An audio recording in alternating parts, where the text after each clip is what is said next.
En este tiempo tenemos el servicio dominical. Primero vamos a leer una palabra en el libro de San Lucas. El libro de San Lucas, capítulo 17.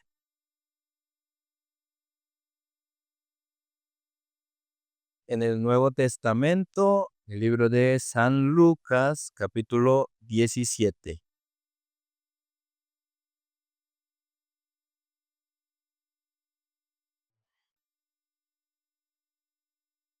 Del versículo 7 al versículo 10. San Lucas 17, el verso 7 al verso 10 dice: ¿Quién de vosotros, teniendo un siervo que ara o apacienta ganado, al volver él del campo, luego le dice: pasa, siéntate a la mesa? ¿No le dice más bien: prepárame la cena, cíñete y sírveme hasta que haya comido y bebido, y después de esto come y bebe tú? ¿Acaso da gracias al siervo porque hizo lo que se le había mandado? Pienso que no. Así también vosotros, cuando hayáis hecho todo lo que os ha sido ordenado, decid: siervos inútiles somos, pues lo que debíamos hacer hicimos. Por aquí aparece la palabra siervo. La palabra siervo, ¿de qué manera podría significar? ¿Qué significados tiene usualmente? Usualmente son dos, pero ¿qué será? ¿Qué es un siervo? Alguien que sirve, y también es otra manera de decir esclavo, una manera un poco más bonita. Entonces, ¿nosotros somos siervos de Dios o no? ¿Somos siervos de Dios en cuál de los dos sentidos? En los dos. Servimos al Evangelio, pero también somos esclavos del Señor, de la justicia de Dios. Entonces, un esclavo tiene su propia voluntad y su propio camino, o lo que el amo le manda. Lo que el amo le manda. Aquí está este siervo, el título dice el deber del siervo. Entonces, este es un siervo que está trabajando en el campo. Ahora, en un trabajo, en una labor, supongamos que tal persona tiene la labor de sacar las cuentas mensuales, y cada vez que saca las cuentas mensuales, normalmente se le agradece por su trabajo, se le felicita, o es lo que debía de hacer. Pero muchas veces por cortesía o se le felicita o se le agradece, pero usualmente cuando una persona es contratada y hace la labor por la que fue contratado, hay que estarle felicitando siempre. No necesariamente, pues es para lo que se le contrató.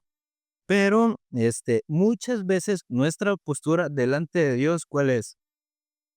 A Dios: agradézcame, recompénseme. Yo le hice, yo le serví. Pero cuando aquí esta palabra habla de este siervo, dice el versículo 10: así también vosotros, cuando hayáis hecho todo lo que se os ha sido ordenado, decid: siervos inútiles somos, por lo que teníamos que hacer hicimos. ¿Qué es un siervo inútil? Inútil en sí, ¿qué significa? No tiene utilidad, no sirve, no es de provecho. Ahora, somos siervos de Dios, pero ¿qué tipos de siervos somos?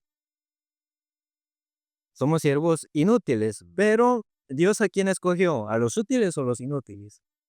Entonces, todos los que estamos aquí, ¿cómo somos? Siervos inútiles. Ahora, este siervo inútil hace lo que se le mandó. Es decir, digamos, nosotros lo que hacemos es por la capacidad o por lo que Dios nos permite hacerlo. Por eso somos siervos inútiles, porque no es por nosotros, sino que es porque Dios nos lo permitió. Entonces, estos siervos inútiles dicen: fue lo que teníamos que hacer, hicimos. Pero muchas veces la postura de nuestro corazón es: yo ya hice, yo siempre hago, o porque solo a mí, que cansado, que haga otro. A veces en algunos hermanos se levanta ese corazón, pero yo pienso que en esta iglesia no, ¿verdad? Yo siempre canto, yo siempre alabo, ¿por qué no ponen a otro? Tal vez. Pero, exceptuando el chamo, creo que ninguno, ¿verdad? Piensa así. No, yo siempre quiero servir más, póngame más, solo a mí, no importa, ¿no? ¿Verdad? Sino que uno carnalmente siempre busca quitarse el yugo, quitarse el trabajo, la dificultad. Entonces, estos siervos hicieron lo que se les mandó. Al final de la jornada, ellos, ¿qué dicen sobre sí mismos? siervos inútiles somos. Entonces, por ejemplo, si usted comparte con alguna persona, ¿qué debería decir? Siervo inútil soy.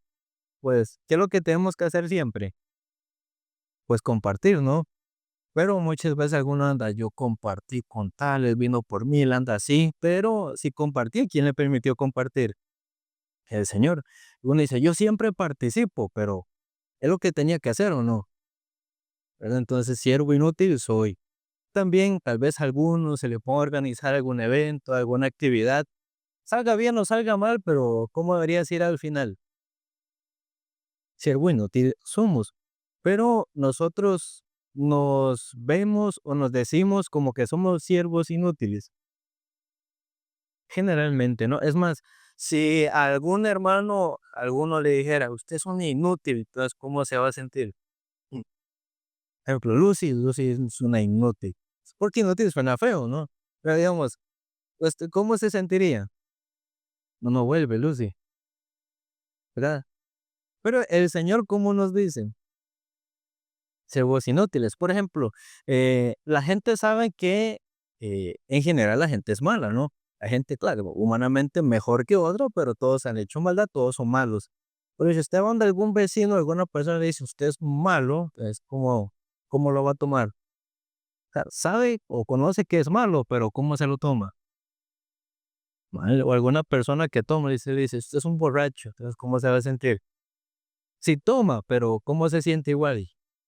Somos inútiles y el Señor dice, inútiles, ya como nos sentimos. Ya uno ahí se resiente con Dios, se resiente con la iglesia, pero Satanás lo que mete al corazón es la jactancia, también la satisfacción. Entonces, por ejemplo, hoy somos aproximadamente 12.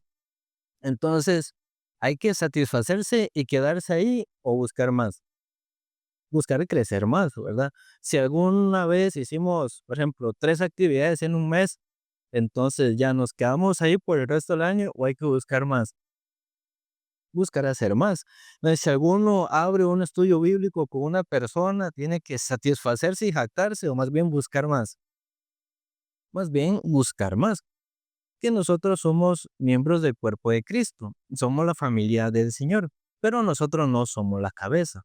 Entonces, si cada parte de nuestro cuerpo tuviera un cerebro y fuera independiente, ¿cómo sería el diario vivir? Supongamos que usted escribe mano derecha, pero su mano derecha no le da la gana escribir o no le da la gana trabajar, entonces, ¿cómo va a hacer? Entonces, si cada uno es un cerebro, entonces, ¿cómo funcionaría todo el cuerpo? ¿Bien o mal? Ustedes han visto, hay un caso de unas gemelas que nacieron pegadas. Les tienen dos cabezas, la de este lado controla esta parte y la de este lado controla esta parte. Al inicio, para ellas poder caminar o hacer las labores diarias, ¿cómo habrá sido? Porque cada una tiene su cerebro y cada una maneja una parte. Pero para caminar, ¿cómo sería, por ejemplo?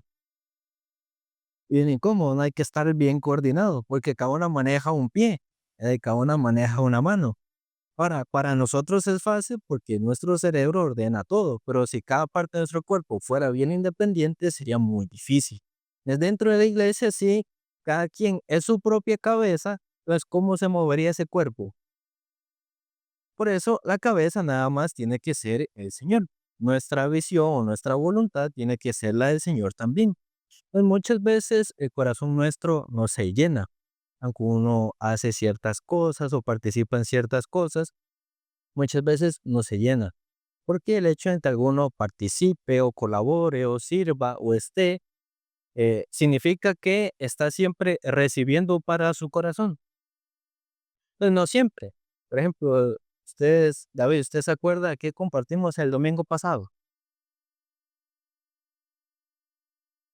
Ese es un tema muy general, que técnicamente siempre hablamos de la fe, pero ¿de qué?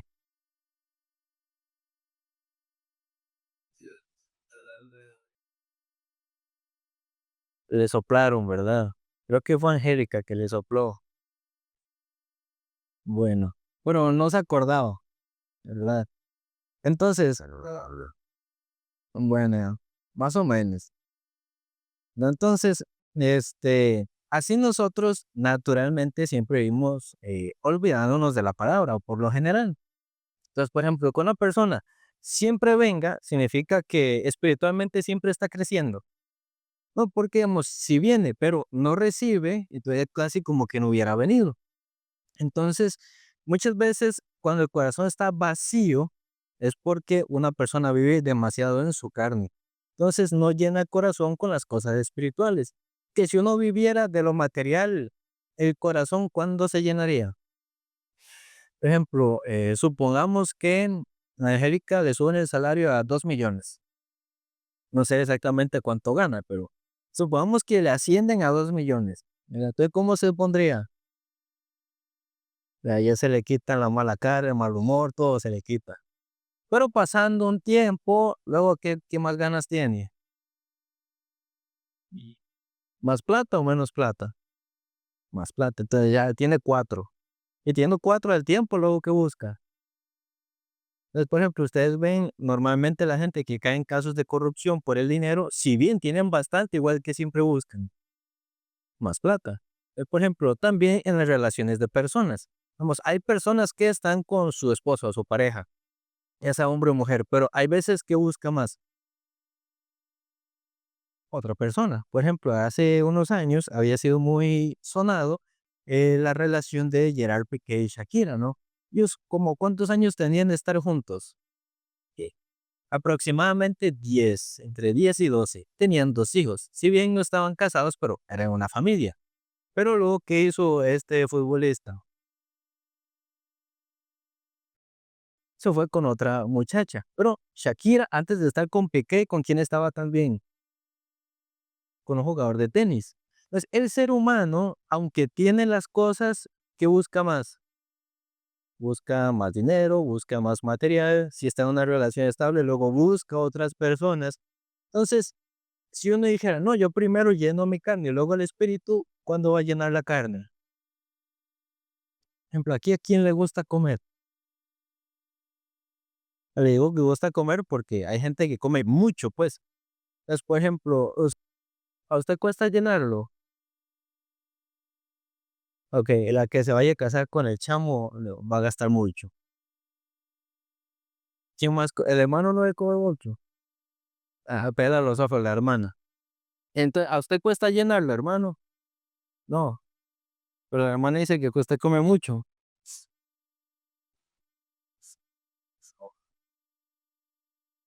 Bueno, Angélica y David también comen mucho. Entonces, por ejemplo, en mi caso, yo sí como las 3 veces, pero entre comidas siempre me da hambre. Entonces, algo siempre busco comerme, o alguna galleta o algo. Pero hay gente que entre comidas no merienda, casi que come otra vez. Entonces, digamos, aunque la gente come, igual al tiempo de comer, a 1 hora, 2 horas, luego que le dan ganas también comer otra vez. Por ejemplo, almorzó y luego pasa por una panadería o cosas así, luego que le entran allá comí, pero eso se ve rico. Entonces, hablando carnalmente, ¿qué persona se sacía? La carne está hecha para no saciarse. Entonces, uno tiene los dos mundos, el mundo carnal y el mundo espiritual. Entonces, usualmente uno piensa, yo lleno el mundo carnal y cuando se llene, ya llenó mi mundo espiritual. Pero este mundo nunca se llenó. Siempre buscaba llenarlo y nunca se llenó. Al final, este quedó vacío y este otro también. Pero cuando una persona más bien comienza a vivir por el espíritu, lo que carnalmente necesita, Dios lo comienza a llenar. Entonces, aunque uno tenga, por ejemplo, dificultades económicas, pero si vive para el Señor, luego con la necesidad humana, Dios ¿qué hace? Se la deja ahí nomás o la resuelve. Entonces, cuando uno no llena el corazón con el espíritu, entonces siempre va a sentir un vacío y la carne siempre va a comenzar a buscar cosas que son completamente innecesarias. Hay gente que tiene vacíos en el corazón, por ejemplo. Entonces, para llenarlo, algunos caen en vicios, ya sea alcohol, ya sean las drogas. Otras personas por un vacío que tienen, hay diferentes tipos de vacío, pero algunos por un vacío de amor que tienen, por ejemplo, buscan estar con alguna persona aunque les trate mal. Así en muchos casos de maltrato doméstico, por ejemplo. Entonces, ¿por qué no se separa? No, es que yo lo quiero, pues no es que lo quiera tanto. Y quiere que el corazón esté lleno de aquella sensación de afecto.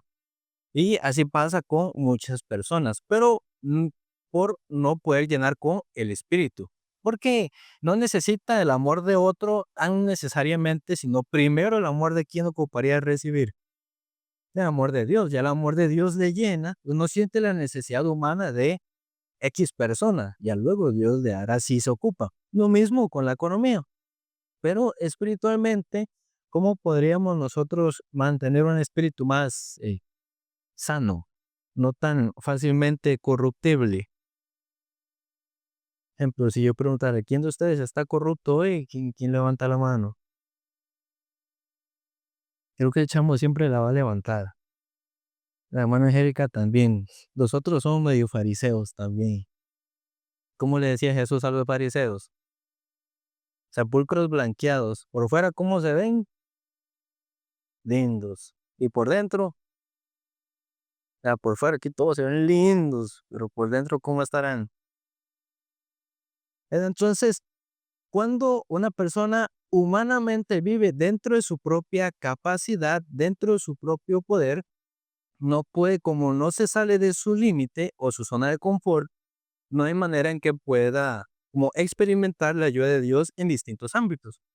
Es para un cristiano que viva solo dentro de su límite o capacidad, significa que está viviendo sin depender del Señor, sin hacer uso de la fe. Entonces, cuando uno no supera su límite humano, ahí llega, es donde llega la corrupción. Entonces Jesús en San Lucas 14 había dicho que aquella persona que no renuncia a todo puede o no puede ser el discípulo. También en otros evangelios dice que el que no se niega a sí mismo tampoco puede ser el discípulo. Entonces, normalmente cuando uno vive dentro de su límite, evita hacer las cosas que le hagan usar la fe. Porque dentro de la fe uno no confía en su propia capacidad, sino sí o sí tiene que confiar y tiene que esperar en Dios. Entonces, ejemplo, entre ustedes, ¿quién busca hacer nada más lo fácil? Sí, David, sí, muy bien. Dana, sí, también, pero la obligamos a hacer lo difícil. Angélica, también, el chamo también, un poquito lo estamos obligando a desafiar. Uno naturalmente busca lo fácil o lo difícil. Hay gente que le gusta retos, pero retos dentro de su propio límite también. Pues tampoco es tanto reto. Entonces, cuando una persona está fuera de su límite, entonces ya no se apoya en lo propio, ahí entonces en quién tiene que apoyarse. Eso es lo que a muchas personas no les gusta, como tener esa sensación de dependencia hacia el Señor. Entonces, digamos, cuando una persona vive dentro del límite, esta persona no entiende cuál es su maldad delante del Señor, porque estando nada más dentro de lo que puede hacer, no puede como recibir algún testimonio de parte de Dios, que algo no podía pagar o que algo no podía hacer, pero Dios le ayudó, no puede testificar esto porque siempre vive dentro de lo que puede. Entonces, cuando, por ejemplo, piden testimonio, la persona piensa, bueno, porque todo lo hizo dentro de su propia capacidad, entonces no le nace alguna manera de testificar, Dios así me ayudó, Dios así me contestó, Dios así me respaldó. Entonces, hay hermanos que como selectivamente escogen el yugo, como aquí sí sirvo, aquí no, aquí sí, aquí no, esto no me gusta, esto sí. Pero así nosotros no hemos de vivir, porque eso es igual dentro del gusto, dentro de la propia capacidad. Entonces, estas personas que están acostumbradas a vivir en su capacidad humana, cuando le toca usar la fe, ¿sufre o no sufre? Ya sufre. Ustedes han sufrido usando la fe. Así, ¿verdad? Ese silencio es que no sabe qué responder, pero sí. Ejemplo, supongamos, usted cree, Dios es mi sustento, Dios me responde, y le llega el quiebre económico, entonces ahí cómo se puede el corazón. Yo ya no sé si verdad me sustenta o no, no sé si me escucha o no, me va a contestar o no, uso mi esfuerzo humano o no. Hace años había un seminarista que para aquel tiempo los teléfonos eran de los teléfonos que uno le podía sacar la batería. Ahora ya viene pegado, pero se les podía zafar. Y tenía un Samsung Galaxy S4 Mini y a ese le dañó la batería. Entonces, él estaba orando para, poder tener una batería nueva para el teléfono. Entonces, él estaba orando, pero al mismo tiempo tenía la incertidumbre si Dios le iba a contestar o no la oración de la batería. Entonces, otro seminarista tenía que ir a San José y dijo: "Ah, cuando vayas a José, me compra una batería, por favor". Entonces, él fue, le compró la batería y, esa misma noche, otro joven le regaló a él una batería, entonces tenía 2 baterías. Entonces, bueno, una se le dañó, ¿cuál creen que se le dañó? La que él compró. Se recibió las 2, pero las recibió de maneras diferentes. La que él compró, ¿de qué manera la recibió? Por su esfuerzo, por su incredulidad. La que le habían regalado, ¿cómo fue? La contestación de su oración. Entonces, muchas veces así nos pasa. Uno ora a Dios, pero al mismo tiempo uno quiere ver de qué manera resuelve por el propio mérito. Entonces ya uno se da cuenta, Dios contesta, pero es uno el que busca usar las maneras humanas. Entonces, el diablo, por ejemplo, nos hace querer tener una vida eh, dulce y suave o una vida difícil, una vida dulce, una vida que no tenga incomodidad. Entonces, por ejemplo, ¿el infierno es bonito o es feo? ¿Qué piensa? Claro, no han ido ahí, pero ya se imaginan. Pero como el final es feo, el diablo cómo presenta el camino para ir allá. Bonito, fácil. Ahora, el cielo pues, es como, pues es la vida eterna, por así decirlo, para no usar otra palabra. Pero ese camino al cielo muchas veces, ¿cómo se describe? Como un camino angosto o como un camino amplio, un camino estrecho, un camino difícil. Entonces, el hecho de que uno carnalmente sufra, a uno no le gusta. Entonces, por ejemplo, la Biblia dice, apenas uno sufre por los familiares, la madre por los hijos por las madres, etcétera, o por algún familiar. Pero sufrir por alguna persona que uno no conoce o no tiene tanta cercanía, uno lo haría. Naturalmente no, ¿verdad? Naturalmente no. Ahora, por el evangelio, ¿ustedes sufren o no sufren hoy en día? Como están sufriendo o no, ¿sí me entienden el sentido de la pregunta? Como si por el evangelio padece, si por el evangelio sufre, si por el evangelio es perseguido, si por el evangelio en ese sentido. Entonces, en el libro de Filipenses, capítulo 1, Filipenses, capítulo 1, versículos del 27 al 30.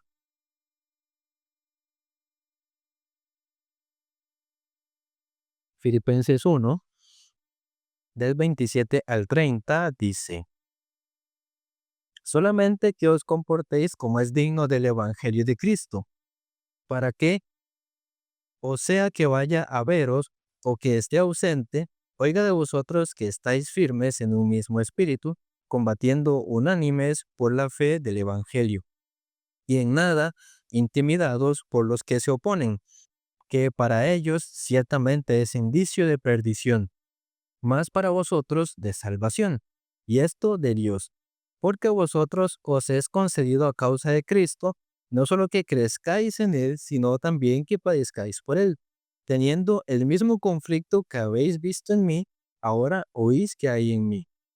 Entonces el versículo 29 dice, no solo que crezcáis en Él, sino también que padezcáis por Él. Entonces dentro del Señor se padece o no se padece. Se padece, ¿no? Haciendo la obra del Señor siempre llega la dificultad, siempre se padece. Pero hay quienes no les gusta padecerse por el evangelio. Entonces, muchas veces las personas dicen, yo amo a Jesús, pero eso es de boca para afuera, ¿o no? Que una persona por amor, ¿qué hace por la persona por quien ama? Se sacrifica, en esencia se sacrifica. Pero si una persona dice que ama a Cristo, entonces también, ¿qué podría hacer por Cristo? Sacrificarse. Pero eh, ¿a cuántas personas les gusta sacrificarse o se sacrifican por Cristo? Si se pudiera contar, no serían tantos, ¿verdad? Porque, como dice la gente, en las buenas todo el mundo está, pero en las malas no todo el mundo quiere estar ahí presente. Entonces, ¿qué clase de cristiano somos nosotros? ¿Aquel que padece o aquel que evita el padecimiento? Claro, tal vez algunos hermanos sí padecerán, otros lo evitarán. Pero eso hay que pensar, ¿qué tipo de cristianos somos? También, si no soy aquel que padece por Cristo, ¿qué le impide padecer por el Señor? En el primer libro de Reyes, capítulo 17, en el Antiguo Testamento, primer libro de los Reyes, capítulo 17, del versículo 8 al 16.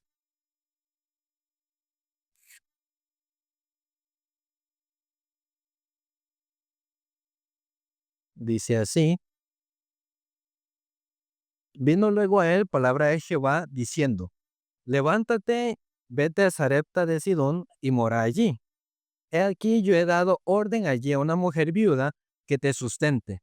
Entonces él se levantó y se fue a Sarepta. Y cuando llegó a la puerta de la ciudad, he aquí una mujer viuda que estaba allí recogiendo leña, y él la llamó y le dijo: te ruego que me traigas un poco de agua en un vaso para que beba. Y yendo ella para traérsela, él la volvió a llamar y le dijo: te ruego que me traigas también un bocado de pan en tu mano. Y ella respondió: vive Jehová tu Dios, que no tengo pan cocido, solamente un puñado de harina tengo en la tinaja, y un poco de aceite en una vasija. Y ahora recogía 2 leños para entrar y prepararlo para mí y para mi hijo, para que lo comamos y nos dejemos morir. Elías le dijo: no tengas temor, ve, haz como has dicho, pero hazme a mí primero de ello una torta pequeña cocida debajo de la ceniza, y tráemela, y después harás para ti y para tu hijo. Porque Jehová Dios de Israel ha dicho así: la harina de la tinaja no escaseará, ni el aceite de la vasija disminuirá, hasta el día en que Jehová haga llover sobre la faz de la tierra. Entonces ella fue e hizo como le dijo Elías, y comió él y ella y su casa muchos días. Y la harina de la tinaja no escaseó, ni el aceite de la vasija menguó, conforme a la palabra de Jehová, que Jehová había dicho por Elías. Entonces, en este tiempo había una sequía. Entonces, esta es una mujer viuda, es decir, ella tiene esposo o no tiene. Ella no tiene esposo. Entonces, únicamente le queda su hijo.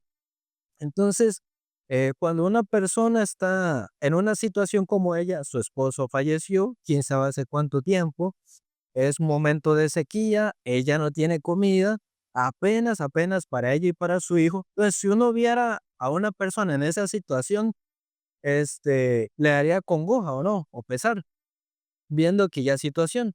Pero Dios a Elías le había dicho que en Sidón, en Sarepta de Sidón, había una viuda que lo iba a sustentar.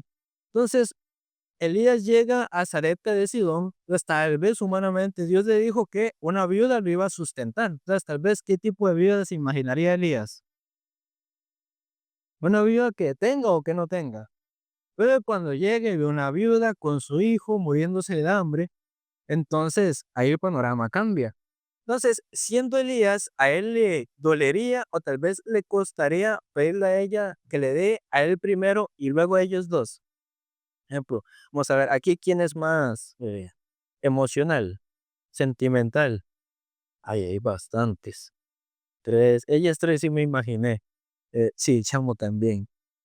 Pero entre los cuatro, ¿quién más será? Yo pienso que bueno, en un top 3 tenemos. Entonces, ustedes son Elías. Entonces, Dios les manda donde una viuda que tiene un hijo. Imaginamos que tendrá alrededor de 7 años, tal vez. Y cuando llega, ve una mujer viuda que solo tiene un puño de harina y un poquito de aceite. Y usted tiene que decirle que la alimente a usted primero. Pero ella solo tiene eso. Humanamente, le gustaría pedirle. Si usted fuera Elías, entonces, ¿qué haría en ese momento? No le pide, tal vez humanamente no le pide. Pero si Elías a ella no le pide, ¿qué pasa con aquella viuda? ¿Se muere o no?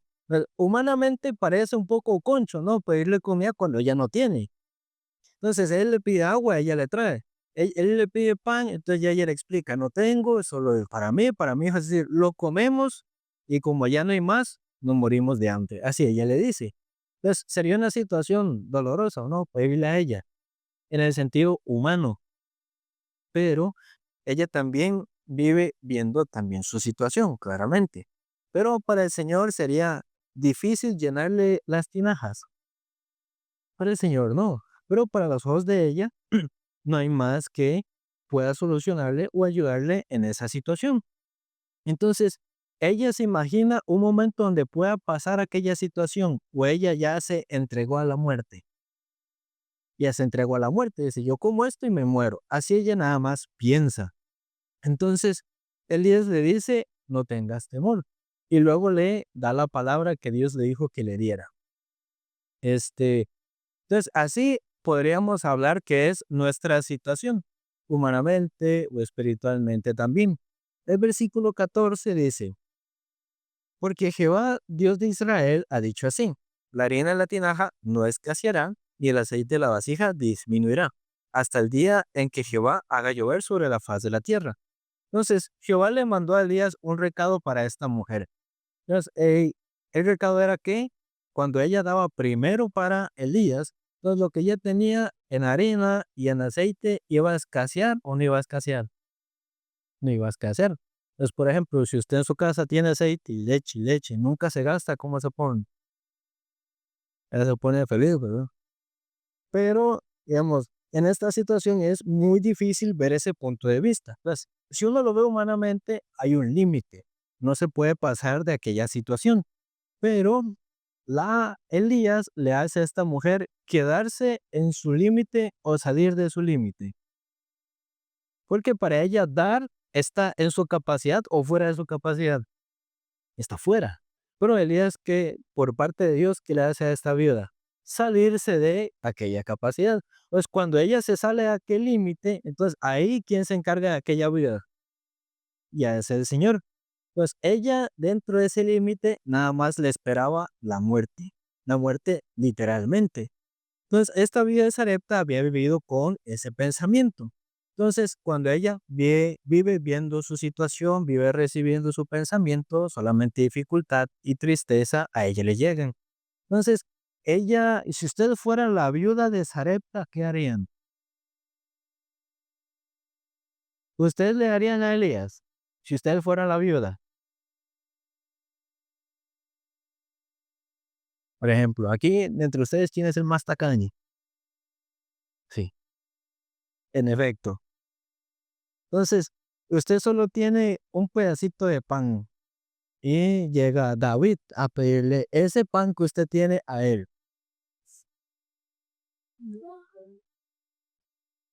No se lo da, ¿verdad? Entonces, usted tiene un hijo y solo tiene un poquito de pan para usted y para su hijo.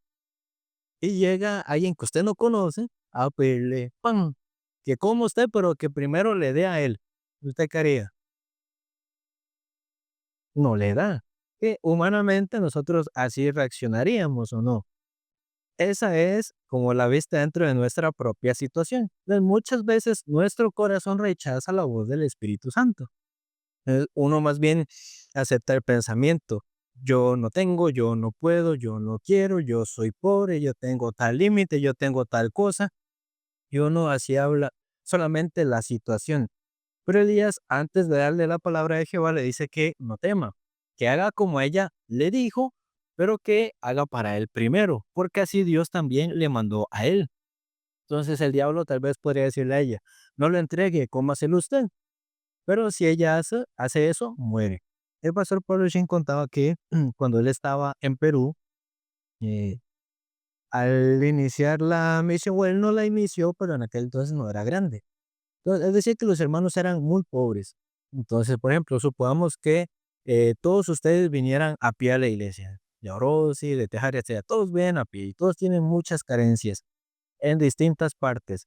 Entonces, por ejemplo, si usted fuera la persona que dirige aquella iglesia, a usted humanamente, ¿cómo le resultaría decirle a los hermanos que diezmen y ofrenden? En un sentido humano sería incómodo, ¿no? Pero si él no le enseña esto a los hermanos, aquellos hermanos pueden salir de aquella pobreza. Y esta viuda parece que si suelta, muere. Pero cuando ella da primero, ¿qué le pasó con todo el tiempo de la sequía? ¿Le faltó o no le faltó? No le faltó. Entonces uno también no piensa que si suelta, pierde o muere en cierto sentido. Pero no falta. Por ejemplo, ¿cuánto creen ustedes que la iglesia aquí de Cartago ingresa mensualmente?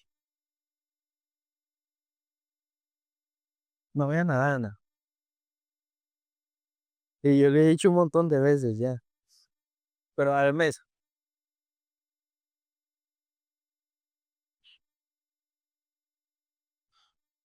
No, un tiempo sí fue 50, pero 100 aproximadamente. Pero estábamos haciendo unos análisis, unos cálculos y también buscando al Señor. ¿Cuánto creen ustedes que en realidad podría ingresar mensualmente?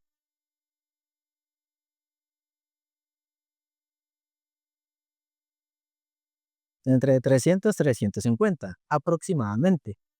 Ahora, eso quiere decir que nuestra iglesia suficientemente puede cubrir el alquiler sin el apoyo de San José, ¿o no? 255. Se puede. Y también cubrir los otros gastos, luz e internet, porque en esta casa no se paga el agua. Entonces, se puede hacer, pero muchas veces es el límite que nosotros tenemos o la costumbre que tenemos de el propio corazón. Entonces, en el libro de San Juan, capítulo 20, versículo 11, San Juan 20:11 dice así. San Juan 20 del 11 al 15. San Juan 20 del 11 al 15 dice, pero María estaba fuera llorando junto al sepulcro, y mientras lloraba se inclinó a mirar dentro del sepulcro, y vio dos ángeles con vestiduras blancas que estaban sentados el uno a la cabecera y el otro a los pies, donde el cuerpo de Jesús había sido puesto. Y le dijeron, mujer, ¿por qué lloras? Les dijo, porque se han llevado a mi Señor y no sé dónde le han puesto. Cuando había dicho esto, se volvió y vio a Jesús que estaba allí, mas no sabía que era Jesús. Jesús le dijo, mujer, ¿por qué lloras? ¿A quién buscas? Ella, pensando que era el hortelano, le dijo, Señor, si tú lo has llevado, dime dónde le has puesto y yo lo llevaré. Ahora, Jesús, antes de ir a la cruz, dijo que él al tercer día iba a resucitar. Y después de resucitar, que lo fueran a topar en cuál lugar, en Galilea. Entonces, pasando 3 días de la muerte, los discípulos y seguidores de Jesús, ¿dónde tendrían que estar? En Galilea. Pero aquí sale esta María, y María, ¿a dónde se fue? Al sepulcro. Quiere decir que ella creía que Jesús iba a resucitar o no. Que si ella cree que él va a resucitar, ¿dónde lo va a buscar? A Galilea. Pero como no creía, fue a buscarlo al sepulcro. Entonces ella está llorando, está triste porque Jesús murió. Entonces, aquí el versículo 15 dice, Jesús le dijo, mujer, ¿por qué lloras? ¿A quién buscas? Ella pensando que era el hortelano. Entonces, a ella, ¿quién le está hablando en ese momento? Jesús. Pero ella pensó que él era el hortelano. Luego dice el versículo 14. Cuando había dicho esto, se volvió y vio a Jesús que estaba allí, mas no sabía que era Jesús. Entonces, ella lo estaba viendo o no, y lo estaba escuchando también. Pero a pesar de que lo veía y lo escuchaba, ella se daba cuenta que era Jesús. Por ejemplo, antes, cuando Jesús pasaba por los pueblos y la gente veía el manto, ya la gente sabía que era Jesús. Pero ella que comió con él, anduvo con él, lo escuchó, no se da cuenta que es Jesús. ¿Por qué razón? Él tendría la misma cara, ¿o no? No sería una persona diferente. Es el mismo Jesús, es la misma voz, pero ¿por qué ella no cae en cuenta que es Jesús? Ejemplo, si hoy en día, si uno dijera que una persona X resucitaría, ¿ustedes lo creerían? Humanamente es muy difícil creer eso. Incluso en ese tiempo también la resurrección era un tema difícil. Pues para ella, en el corazón de ella, Jesús, ¿cómo estaba? Estaba muerto. Aunque claro, está vivo y le está hablando, ella no se da cuenta que es Jesús, porque vive demasiado encerrada en su pensamiento, en su propio mundo. Pues cuando uno anda encerrado en su propio mundo, en su pensamiento, en su prejuicio, aunque Jesús nos hable, ya sea por la lectura, por alguna palabra o por medio de alguna persona, cuando uno anda tan encerrado en su pensamiento, Y Jesús habla, pero uno se da cuenta o no se da cuenta. No se da cuenta.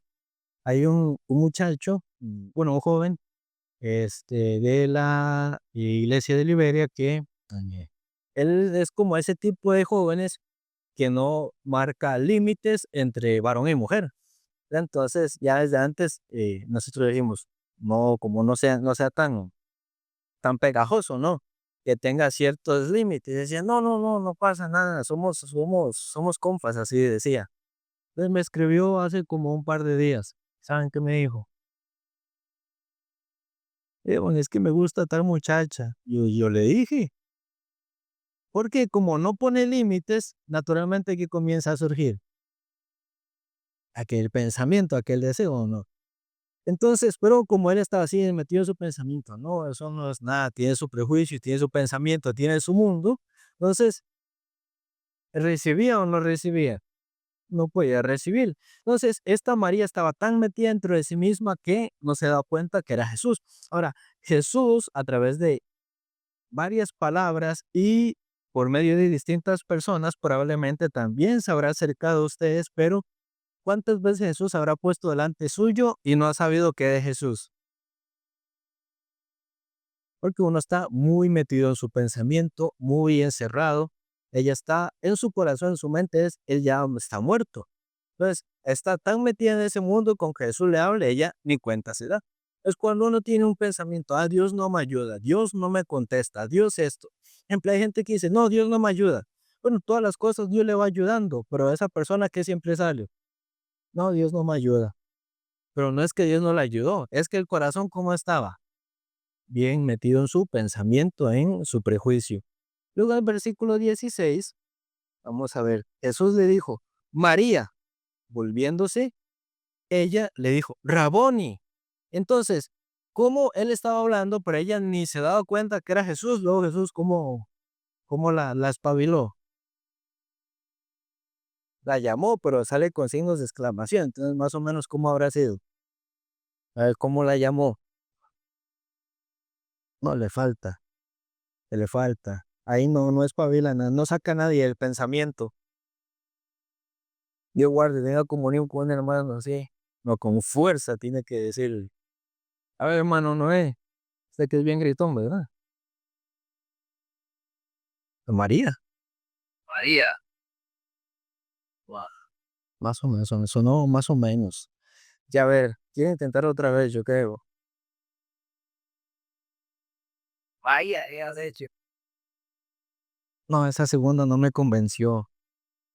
Vamos a ver aquí. A ver, a la hermana Dana, a ver.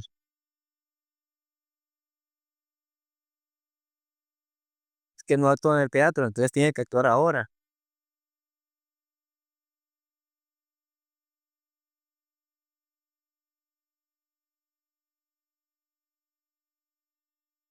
No, no, no. No me convenció.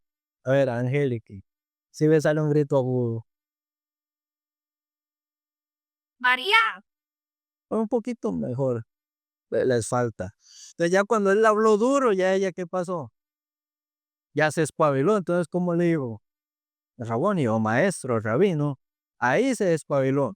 Entonces, muchas veces Jesús habla o no. Y uno ni cuenta se da. Entonces, a Jesús, ¿qué le toca hacer después? ¿Despabilarlos o no? Claro, no les va a gritar hoy en día así una voz del cielo que les habla, pero a través de distintas situaciones, ¿qué hace?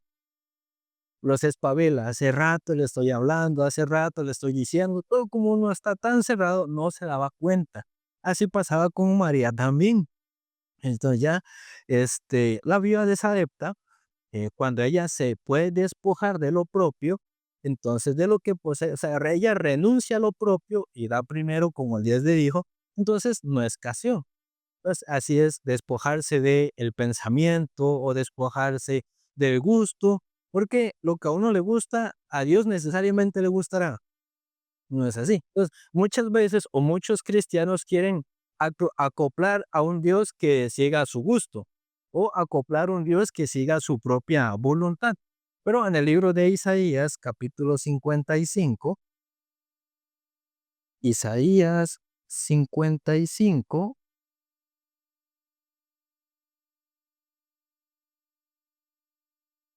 versículo 7.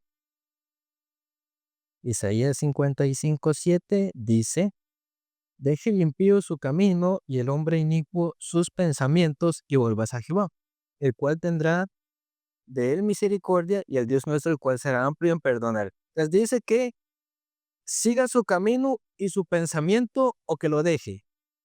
Que lo deje. Entonces, uno puede seguir a Dios con su propia voluntad, con su propio caminar. Por eso Jesús dice, el que no se niega o el que no renuncia no puede ser el discípulo. Entonces, por ejemplo, supongamos que hay una relación matrimonial. Entonces, el esposo solo quiere ir para acá, la esposa solo quiere ir para allá. Entonces, ¿cómo sería ese tipo de relación? No llegan a ningún lado, entonces se vuelve complicado, ¿no? Pero si los dos van por el mismo camino, ¿cómo sería? Ahora, Dios va por aquí, pero uno quiere ir por allá, entonces, ¿cómo sería ese tipo de relación? Muy difícil. No es que Dios tenga que despojarse a sí mismo por nosotros, sino que uno mismo tiene que despojarse y dejar su camino. Muchas veces hay cosas que Dios hace para nuestra vida que a uno no le gustan o uno no las entiende de momento. Pero dice el versículo 9 y 10, como son más altos los cielos que la tierra, así son mis caminos más altos que vuestros caminos y mis pensamientos más que vuestros pensamientos. Porque como desciende de los cielos la lluvia y la nieve, y no vuelve allá, sino que riega la tierra y la hace germinar y producir, y da semilla al que siembra y pan al que come. Entonces, habla de la diferencia de el camino de Dios como la distancia entre los cielos y la tierra. Entonces, el Señor ya tiene un camino muchas veces diferente al que uno humanamente quisiera seguir. Entonces, cuando Dios le hace andar a uno por el camino que Él quiere, uno siempre lo recibe de buena voluntad. No siempre. Y uno no entiende por qué o para qué, y ya cuando llega se da cuenta. Pero él habla de esa diferencia, de los caminos y de los pensamientos. Entonces, aquella viuda básicamente ya no tenía aceite ni harina. Elías tampoco tenía para darle, pero Elías sí tenía una cosa, tenía la fe en el Señor. Entonces, Cristo que mandó a Elías es el Cristo que también tiene que sustentar a aquella viuda. Pues, aunque Elías no podía darle nada materialmente, sí podía transmitirle la fe. Entonces, no es problema que esa viuda no tenga o harina o no tenga aceite, porque si Dios trabaja, y no hay problema. Pero Satanás le hace ver la situación. Entonces, ella solo veía el puñado de harina, pero Elías veía a Dios quien le mandó. En el libro de Malaquías, capítulo 3, Malaquías, capítulo 3,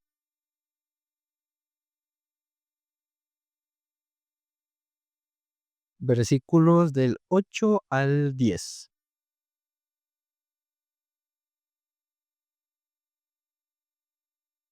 Malaquías 3, del 8 al 10.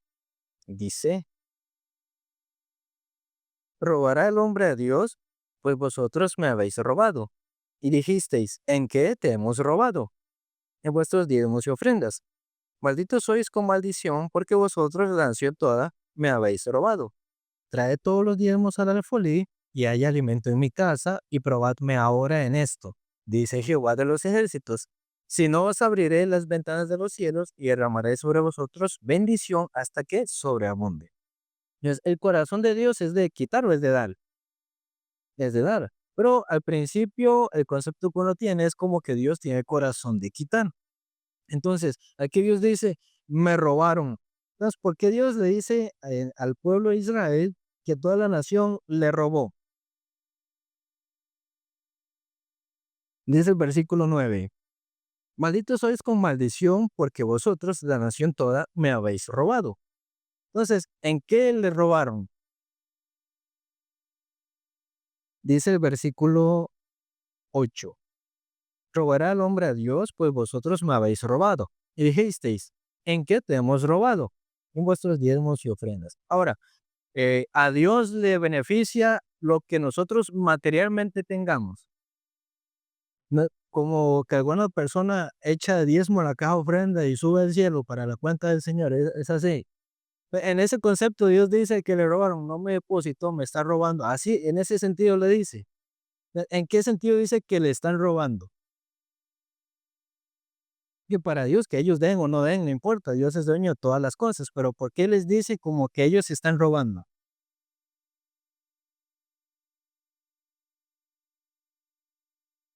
Por ejemplo, ¿ustedes se están robando o no?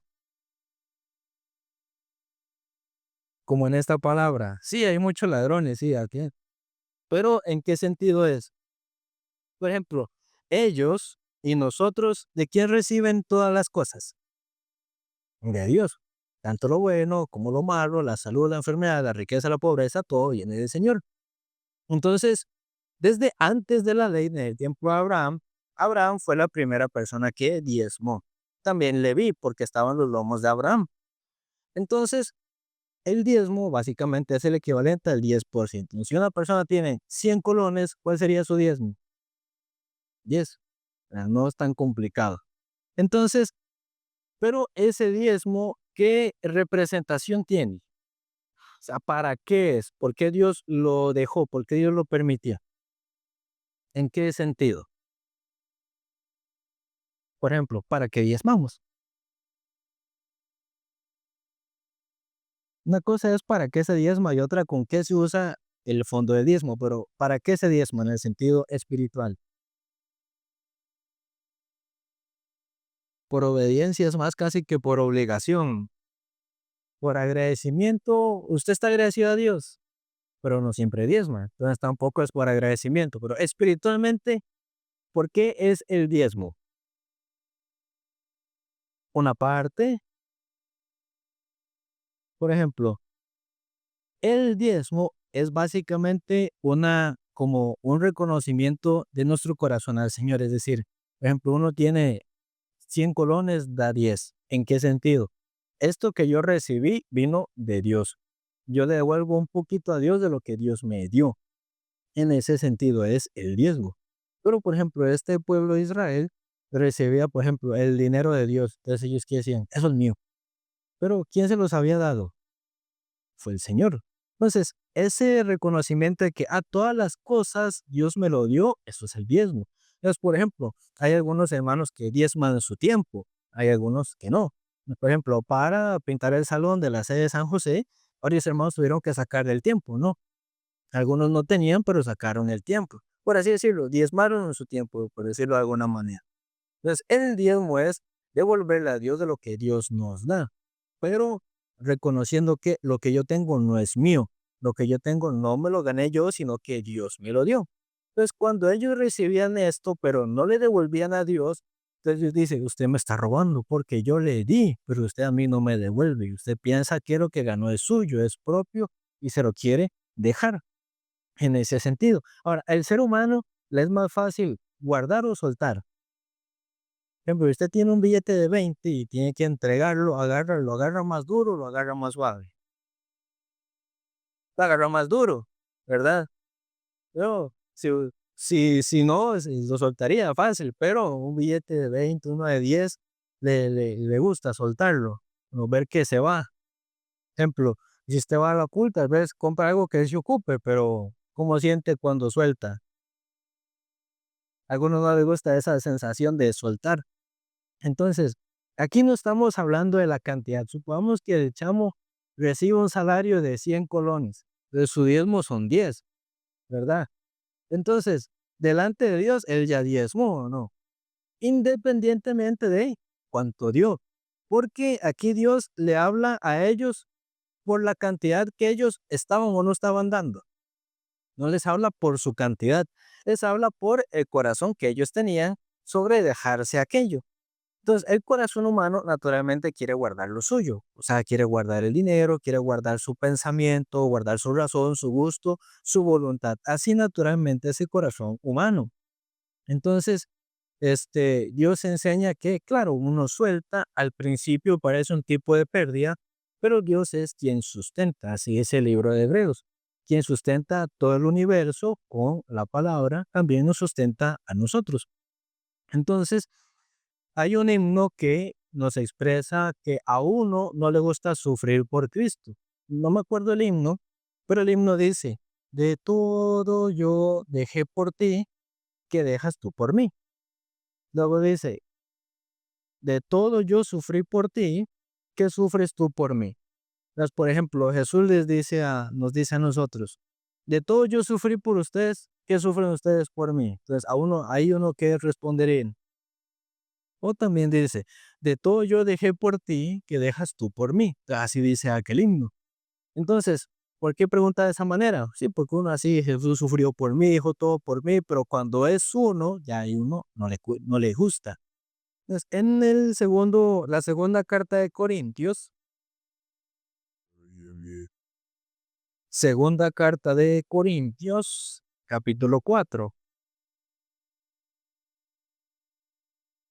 Segunda carta de Corintios, capítulo 4, versículos 16 y 17.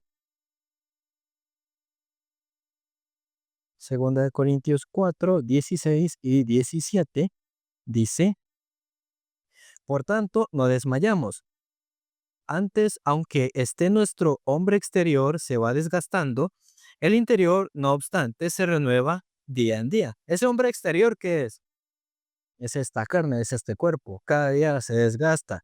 Conforme pasan los 10 años, el cuerpo está más fuerte, más débil, se va desgastando. Pero el hombre interior, o sea, el espíritu, cada día se renueva. Luego dice el 17. Porque esta leve tribulación momentánea produce en nosotros un cada vez más excelente y eterno peso de gloria. Entonces, estando con Cristo, ¿se recibe tribulación o no? Sí se recibe persecución, rechazo, etcétera, pero dice que esa tribulación es para siempre. Dice, esta leve tribulación momentánea. Entonces, si es momentánea, quiere decir que dura un momento, un lapso corto. Pero aunque sea momentáneo, muchos no les gusta padecer por el Señor. Pero a quien padece dice que produce en nosotros cada vez más un excelente y eterno peso de gloria. Entonces, al final, uno padece en este cuerpo, pero espiritualmente, ¿qué recibe más? Es la gloria del Señor. Luego en el libro de Romanos, capítulo 8, Romanos 8, Romanos 8, 17 y 18. Dice, y si hijos también herederos y coherederos con Cristo, si es que padecemos juntamente con Él, para que juntamente con Él seamos glorificados. Si uno con Cristo puede padecerse muchas veces, pero aquel padecimiento con Cristo, juntamente con Cristo también, ¿cómo seremos? Glorificados. Luego dice el 18, pues tengo por cierto que las aflicciones del tiempo presente no son comparables con la gloria venidera, que en nosotros ha de manifestarse. Es decir, este tiempo de aflicción que uno pueda pasar se compara con la gloria venidera. Dice que no. Sí, uno padece, pero ese padecimiento dice que no se compara con la gloria venidera. Entonces, por ejemplo, para las personas que compiten en las Olimpiadas cada cuánto tiempo es, cada 4 años. Entonces, durante esos 4 años, cada atleta, ¿qué tiene que hacer? Tiene que entrenarse, aunque le guste comer cosas ricas, pero para tener un cuerpo fortalecido y saludable tiene que abstenerse, se tendrá que levantar temprano entrenando o acostándose tarde. Entonces, ¿de cuántas cosas no se sacrificaría? Un montón, ¿verdad? Pero si gana la medalla, entonces aquel tiempo que pasó aflicción ya le importa o le importa la medalla que recibió, la medalla que recibió. Entonces, nosotros en esta carrera de la fe hay la aflicción, pero importa más esa aflicción que pasamos momentánea o la gloria en el Señor. Dice el versículo 18, tengo por cierto que las aflicciones del tiempo presente no son comparables con la gloria venidera. El Señor que desea darnos también, dice la gloria venidera. Entonces, en el libro de Éxodo, capítulo 16, Éxodo 16, versículos del 18 al 20.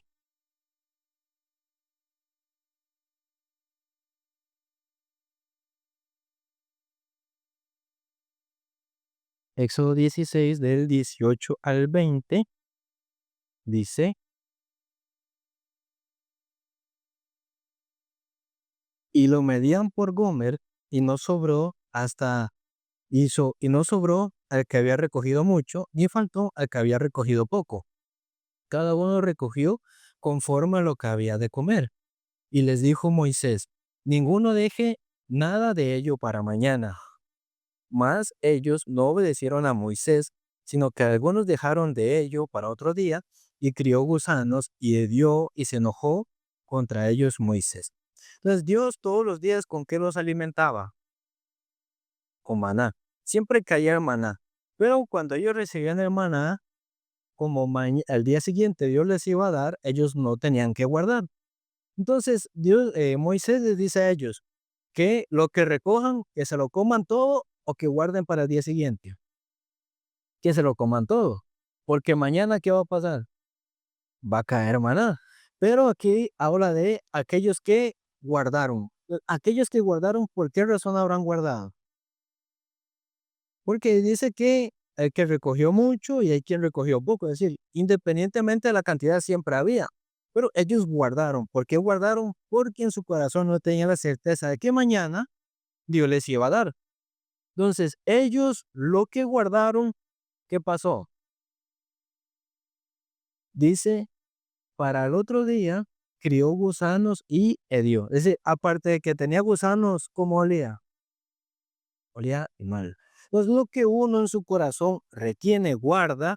Entonces, si uno guarda su pensamiento, al día siguiente, ¿qué pasa? ¿Cómo amanece ese pensamiento? Dice, crió gusanos y hedió. Si alguno guarda su razón, al día siguiente, ¿cómo amanece? Igual. Si guarda su pensamiento, su voluntad, al día siguiente, ¿cómo parece? Entonces, hay gente, por ejemplo, que en cuestión de diezmo y ofrenda dice, no, es que yo no lo hago porque después no me alcanza. Entonces, retiene. Pero cuando retiene, luego, ¿qué pasa con aquello también? Dice, se aguzanó y hedió. Entonces, no es el asunto, sino el corazón que ellos tenían que, como no confiaba en Jehová, no podía soltar. Entonces, cuando el ser humano, no confiando en Dios, guarda las cosas para sí, ninguna cosa funciona. Entonces, uno dice, yo tengo que guardar. Mañana, quién sabe si Dios me va a dar. Mañana, quién sabe si Dios me va a contestar. Pero Dios el día de mañana también les iba a hacer caer maná. Pero por la incredulidad de ellos, por el pensamiento de ellos, así se agusanaba. Como dice ese versículo 20. Mas ellos no obedecieron a Moisés, sino que algunos dejaron de ello para otro día.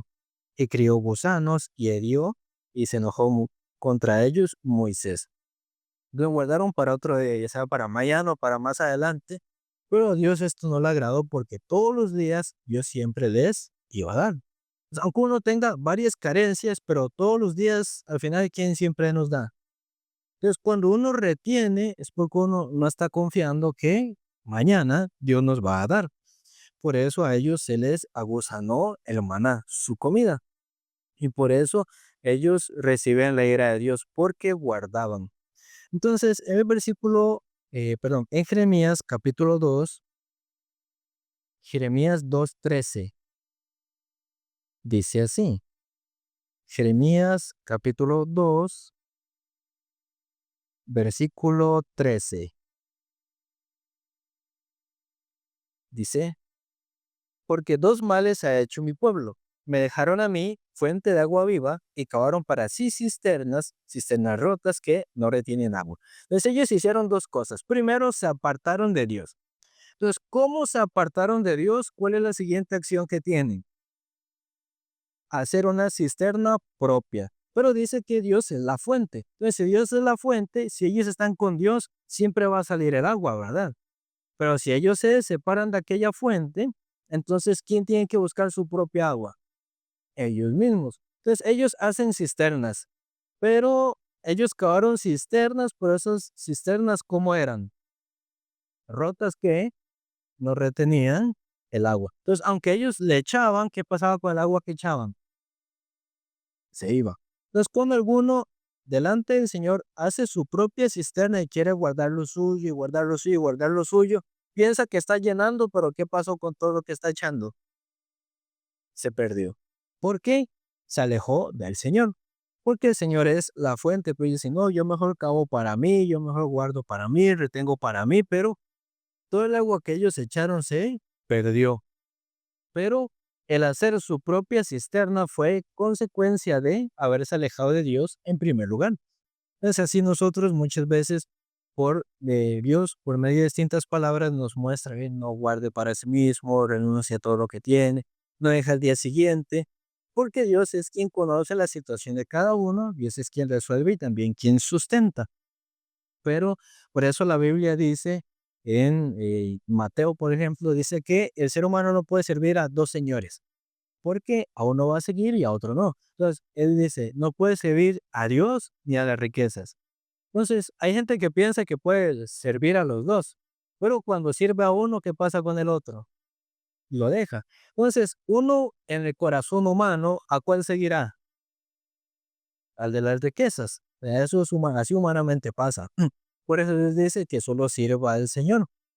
Entonces, uno tiene el concepto de que renunciando a lo propio hay una pérdida, uno pierde. Pero en la primera carta de Corintios, capítulo 9, versículo 7.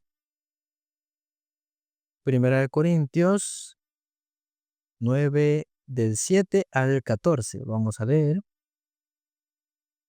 Primera de Corintios 9 del 7 al 14. Dice, ¿quién fue jamás soldado a sus propias expensas? ¿Quién planta viña y no come de su fruto? ¿O quién apacienta el rebaño y no toma de la leche del rebaño? Les dice, ¿quién fue soldado jamás a sus propias expensas? Es cuando los soldados van, a los soldados, ¿quién los mantiene? ¿Quién les da lo necesario? ¿El ejército qué? Los mandó. Luego, ningún soldado tiene que financiarse solo, ¿no? Sino que le sustentan. Les dice, ¿quién planta viña y no come de su fruto? Entonces, por ejemplo, si el chamo tuviera un plantío, pero no come de su propio plantío, sería raro, ¿no? También dice, ¿quién apacienta el rebaño y no toma la leche del rebaño? Es decir, cada quien tiene su ganancia, cada quien tiene su salario, por ejemplo, y está en su facultad y derecho de usar lo que gana para su necesidad también, ¿verdad? No es ninguna prohibición. Dice, digo esto solo como hombre, no dice esto también la ley. Entonces, lo que alguno gana, puede usarlo para sí mismo también. Eso dice. Luego dice, es 9. Porque en la ley de Moisés estaba escrito, no pondrás bozal al buey que trilla.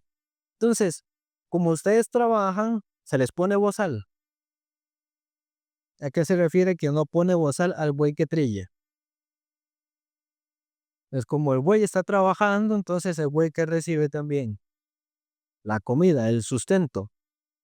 Entonces, digamos, ustedes trabajan para que no les paguen. Si fuera así, estarían trabajando. No lo harían. Entonces, si ustedes trabajaran y no les pagaran, eso sería ponerle bozal al buey que trilla, porque por trabajar tiene que recibir la paga. Entonces, el buey trabaja, pero no le ponen bozal porque el buey también come. Les dice aquí, tiene Dios cuidado de los bueyes, o lo hizo enteramente por nosotros. Entonces, es una comparación, no solo lo hizo por los bueyes, sino por nosotros. Entonces, ejemplo, hay quienes viven por el evangelio de manera parcial o de manera total, pero sirviendo al evangelio, trabajando por el evangelio, Dios le pone un bozal. Ejemplo, supongamos que, por ejemplo, el hermano José trabaja por cita.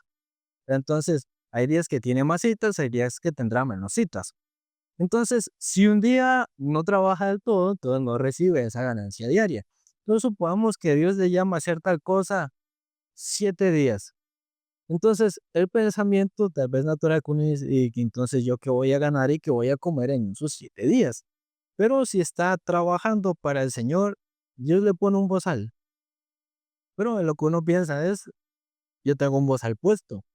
Pero como está trabajando para el Señor, dice, no pondrás bozal al buey que trilla. Luego dice, ¿tiene Dios cuidado de los bueyes o lo dice enteramente por nosotros? Entonces, eso del buey y el bozal, ¿lo dice por los bueyes?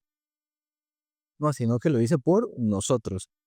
Dice, pues por nosotros se escribió, porque con esperanza debe arar el que ara, y el que trilla con esperanza debe recibir el fruto. Ahora, humanamente, el que ara, ¿en qué tiene que tener esperanza?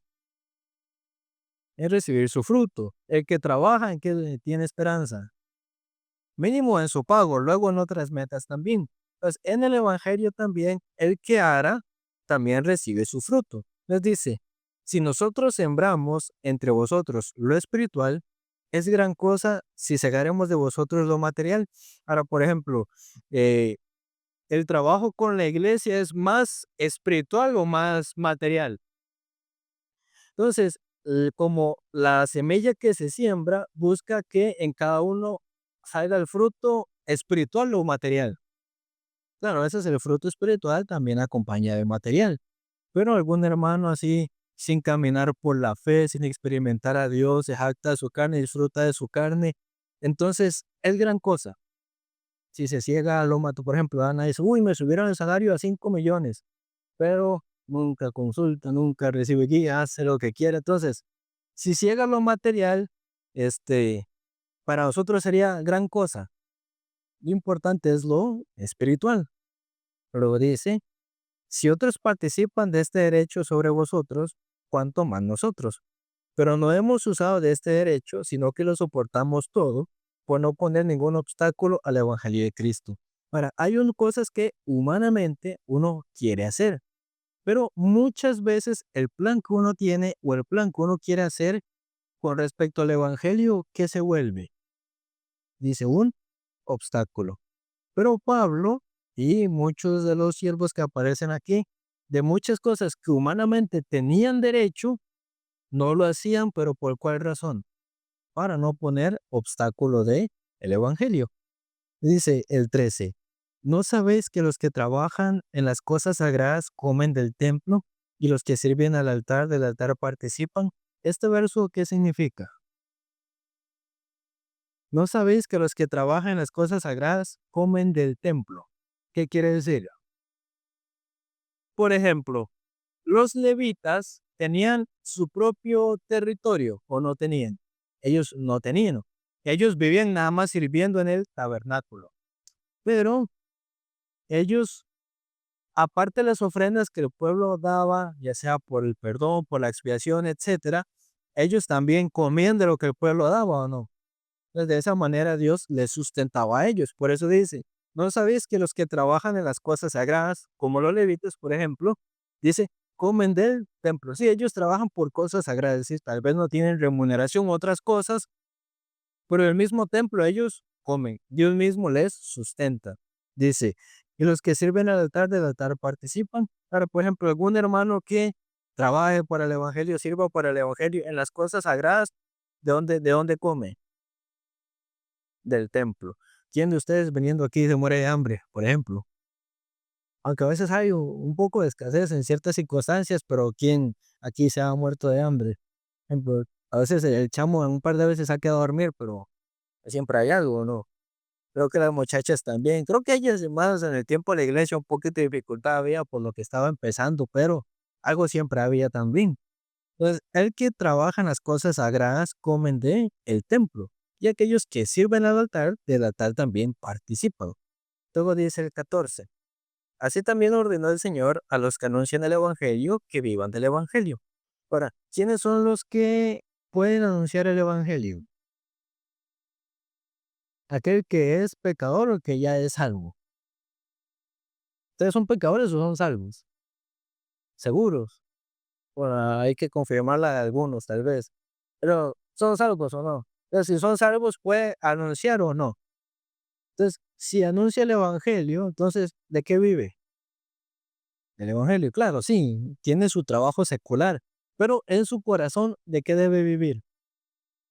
Del evangelio, dice. Así también recomendó, sugirió u ordenó, dice.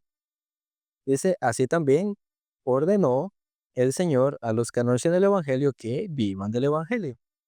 Luego, en la segunda carta de Corintios, capítulo 9, segunda carta de Corintios, capítulo 9, versículos del 6 al 8.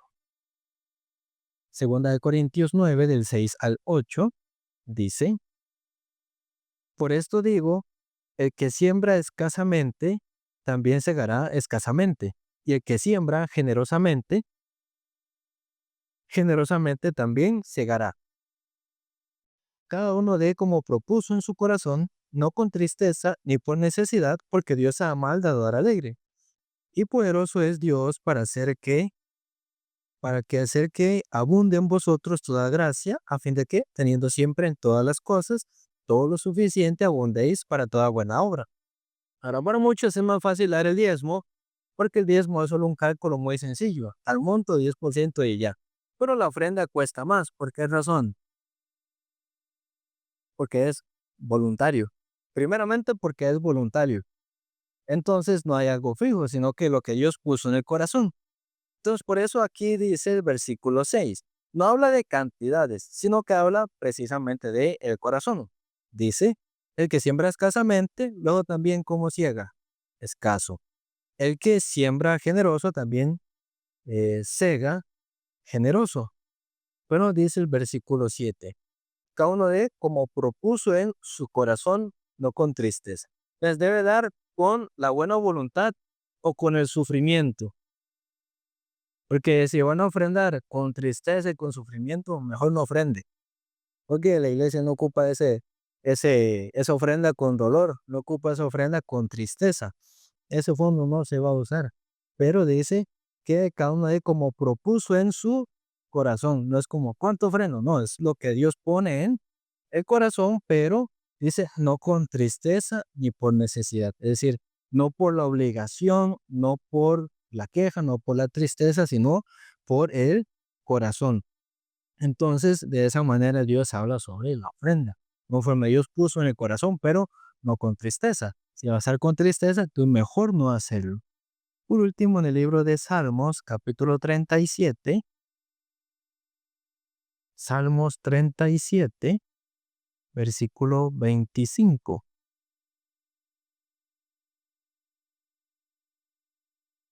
Salmos 37, 25 dice, joven fui y he envejecido, y no he visto justo desamparado, ni su descendencia que mendigue pan. Entonces, el justo, a pesar de las aflicciones que pase, aunque tal vez diezmando, ofrendando, sufra un poco también, dando su tiempo, sufra un poco también, pero dice, y no he visto justo desamparado, ni su descendencia que mendigue pan. Es porque David dice que no ha visto justo desamparado, porque Dios está con nosotros ciertos días de la semana o siempre. Dice que está con nosotros hasta el fin del mundo. Por eso dice, no he visto justo desamparado. También dice, ni su descendencia que mendigue pan. Porque en el Señor nosotros tenemos todas las cosas. Pues aunque un justo tenga tribulación o llegue a tener escasez, no es alguien que llegue a tenerla como va a estar mendigando, porque Dios siempre le sustenta. Entonces Dios no habla de montos, de situaciones, sino habla de el corazón. El corazón que puede pegarse a Dios, el corazón que puede agradecer a Dios. Finalmente en la fe, todas las cosas son por el corazón.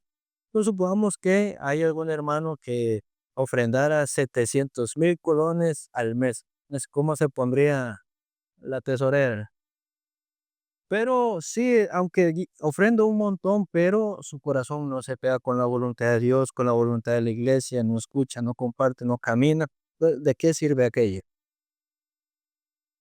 Aquello no funciona, aquello no sirve. Por eso a Dios le interesa más el corazón con el que nosotros hacemos las cosas delante de Dios. Por eso, así también es el culto racional, que dice que el culto es en espíritu.